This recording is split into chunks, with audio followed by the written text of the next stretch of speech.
Alright, folks.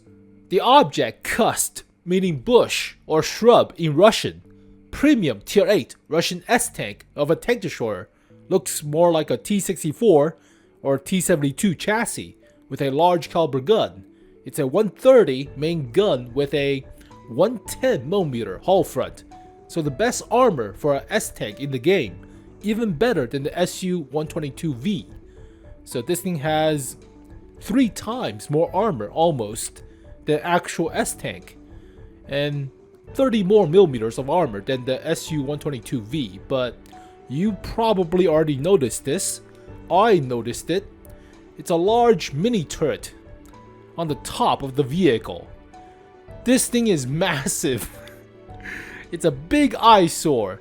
It's also oscillating too, but practically negating the best slope armor in the game for an S-tank. So you're just shooting at this mini turret, negating the effective armor of the hull front. So this will bounce all calibers in the game other than high explosive anti-tank rounds, right? So 3 caliber rule, 110, you need like 330mm plus guns to overmatch. So unless you're faced off against a 380mm rocket round from a Sturm Tiger, yeah, at that point you're probably already dead. So negated by this massive chimney on top of the roof. So stepping time with Dick Van Dyke. It's so big. What's the point? So this R2D2 makes or breaks this vehicle. It might not even be a collision model like with the 𝗞𝘂𝘀𝘁, the remote control machine gun, but technically there's a person inside, right? Manning the machine guns. It's also 3 of them too, but yeah, this thing is massive. Unless this is not a collision model, then I don't know. Might be the best S-tank, might be the worst, all depending on this R2D2 right here. I mean, it has the armor, right? 110, that's pretty good. And mobility is more of a main battle tank, so it could be aggressive, but goddamn, this thing is massive. So unless Wargaming put a auxiliary secondary fire for machine guns, especially for this vehicle, which I highly doubt it, then yeah, this is useless. Very much useless. But otherwise, vehicle looks not bad. There's lots of periscope too, so I think the commander might actually be in here, or maybe just the loader. Actually, there's only a driver, a commander, and a gunner usually. It's a 3-man crew, but who the hell sits here? The gunner? He's manning the gun, the main gun. The driver is obviously driving. The commander? We'll have to see. Such a massive weak spot on top of the vehicle. Actually, 4-man crew. Never mind. I thought it was 3-man crew. So presumably, who the hell still sits there? Commander, right? Man, possibly the commander. But 130mm main gun, penetration 280 for AP round. Shell velocity is alright. It's not as fast as the 105 on the actual S-tank by comparison, but this thing is more close range in terms of combat, right? So you don't really need the shell velocity when you're like 100 meters away from the enemy. But high explosive anti-tank for gold shell, and high explosive is okay-ish. It's a large caliber gun with 550 alpha damage, so more in line with the upgraded 128 on the Yak Tiger, but reload time is kinda long, so DPM is not the greatest for a tier 8 tank destroyer.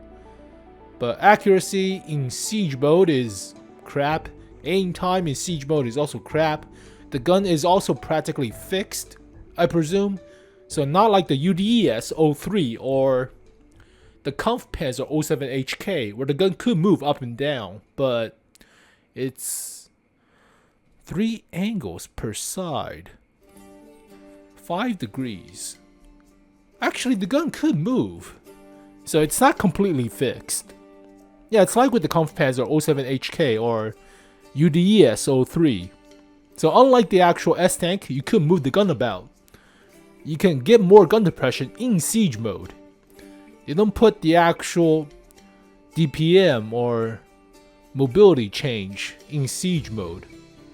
Yeah, it should have a mobility change with less horsepower per ton ratio and less top speed, but they did not put it. So there is a siege mode, but you can actually move the gun about without going into siege mode. So, yeah, also 4-man crew does train the loader, but most Russian tank destroyers have 2 loaders in comparison, so that's still fine. 50 kilometers per hour top speed, 18.4 horsepower per ton ratio, more like a medium tank, aggressive medium tank. Hull traverse speed could be better at only 30. Gun traverse speed, meaning going up and down, it's okay, up and down is fine. And get 5 more degrees of gun depression, so total of 10 when you're in siege mode. But 1200 health does have more than the actual S-Tank. S-Tank has 1000 health, so you could be a little bit more aggressive with 110mm of frontal hull armor and 40 for the hull sides. But R2D2 makes or breaks this vehicle. Does have a lot better camo than the 122V. That thing is artificially nerfed to crap, to 5%. Moving is 10.6, view range kind of blind, but then again all S-Tanks are kind of blind. Radio is standard, above standard. They don't put the actual stats like DPM in siege mode or mobility in siege mode. It takes 2 seconds to go into siege mode, but they don't put the actual stats of the siege mode. Yeah. I mean, DPM without the rammer seems kind of mediocre for S-Tank, right? The actual S1 has 2,400, 2,300,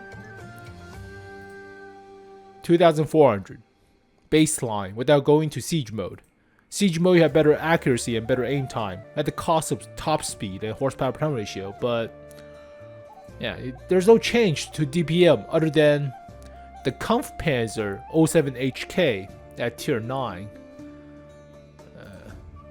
This is not a premium though, but gets worse DPM in siege mode, but you do have better accuracy. Also slower top speed, obviously, but yeah, you don't have to go into siege mode to make the use out of the gun. The gun could move about, so it's not fixed like with the actual S-Tank. Actual S-Tank, you have no gun arc, nothing. So like with the 07HK, you could move the gun about, but we'll have to see with their DPM or mobility change in siege mode if there's such a thing. But yeah, this R2D2 makes or breaks this vehicle. What the hell? It cannot move the gun to the sides. It could move the gun up and down. So, is there a different track in siege mode? But they already put the gun depression without going to siege mode on the actual stats page. Oh. Yep, makes or break. R2D2 is so massive. 40 rounds. AP round 2, so better normalization compared to APCR, but slower shell velocity.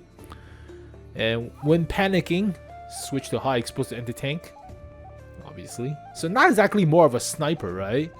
This thing is categorized as sniper, but okay. It's more assault, but then again, depending on the mini turret, such a big eyesore. So it is a siege mode. So they already incorporated the gun depression into the base stats page with the siege mode. You get 5 more degrees of gun depression, but you have to go into siege mode. They don't tell you the actual DPM or mobility in siege mode.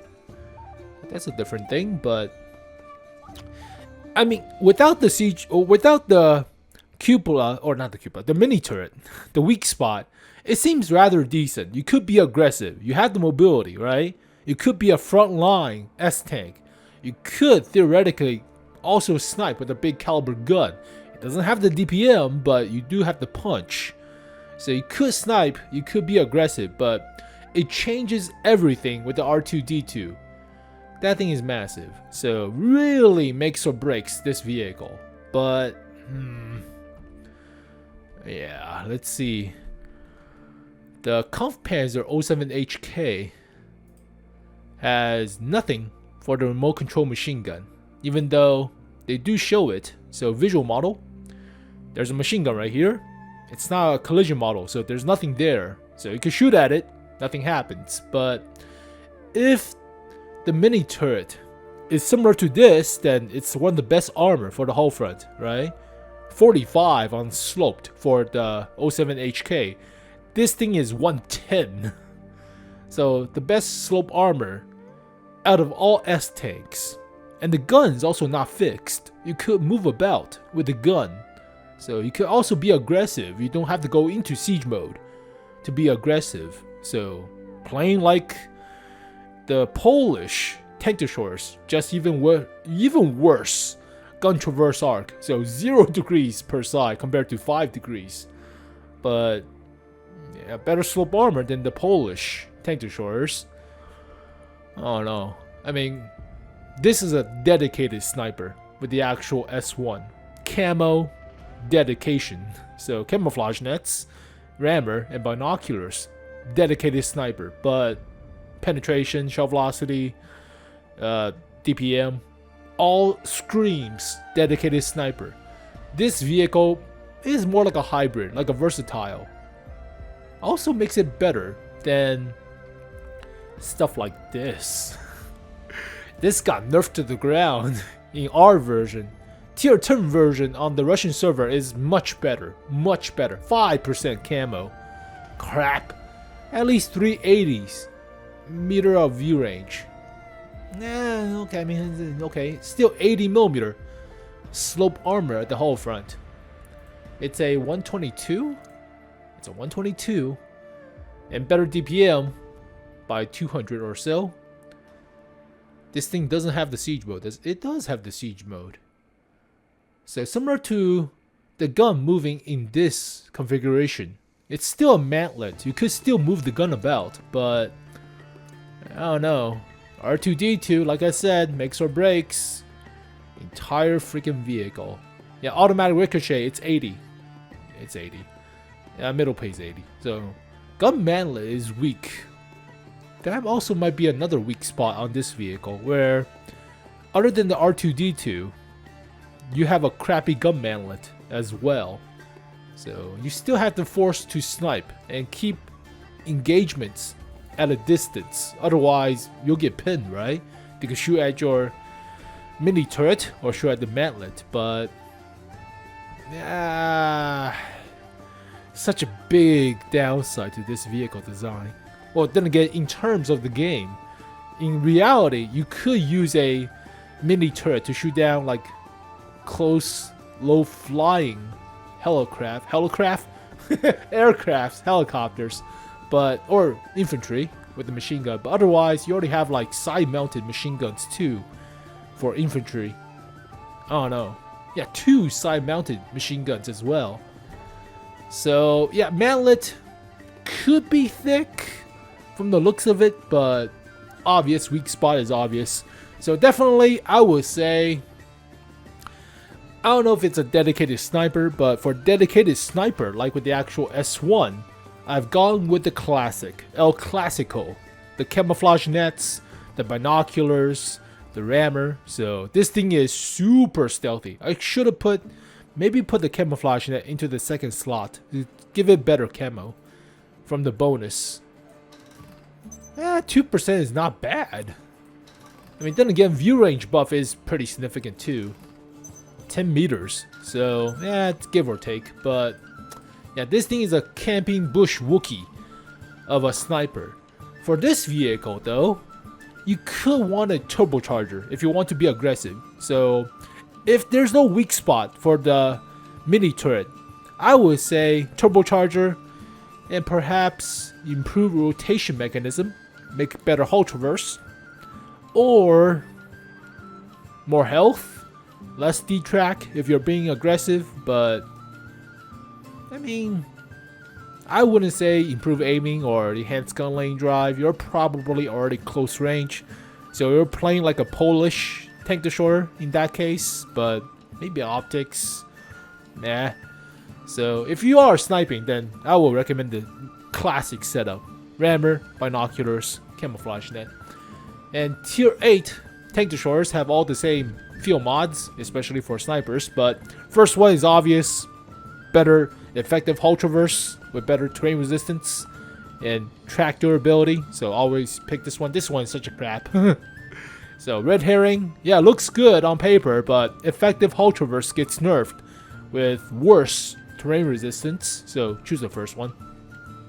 Accuracy or aim time, depending on the siege mode, but always pick accuracy over aim time. Aim time change is not that important when you're at close range.